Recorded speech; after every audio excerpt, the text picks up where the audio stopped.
لأجلك يا ربي نسعى بلا توان وتحلو طريق الخطر نسير وننشر نور الهدى ونقفو تعاليم خير البشر لأجلك يا ربي نسعى بلا توان وتحلو طريق الخطر نسير وننشر نور الهدى ونقفو تعاليم خير البشر nabaalmariyo inta uu ku dhacayna ilaahay subxaanahu wa tacaala uu ka kor qaado innagana ilaahay aanu inoo keenin intii waa musiibo oo aafada maanta dunida haysata ciddii xoog lahayd iyo ciddii xoola haysayba ay u maaro laadahay innagana waa way ogtihiin oo dee kole dhakhaatiirtiina way nala joogaan oo xoog badanna way noo hayaan hadday tahay dee wax marka hore lagaga hortagay iyo haddii ay tahay wax maxaan ku dhahdaa markuu dhaco lagula tacaalaba runtii itaalkeenu aad buu yar yahay innagu laakiin dee allah subxaana wa tacaala ayaynu ku tiirsanaynaa isagun baynu ka baryana ilaahay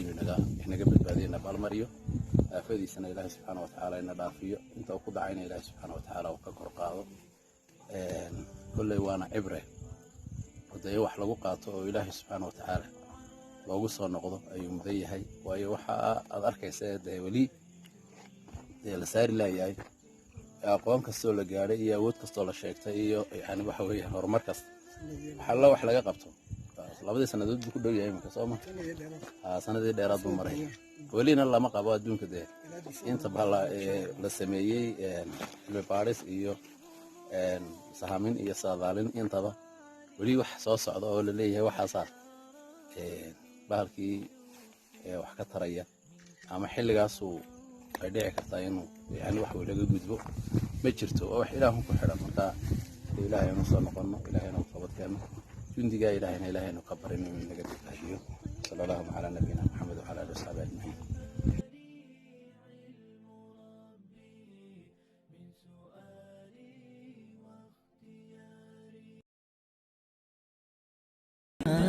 شكرا إله الكون إن قلوبنا فرحت بما قد زال من أحزاني فالحمد لله الكريم بفضله والشكر حمدا خالق الإنسان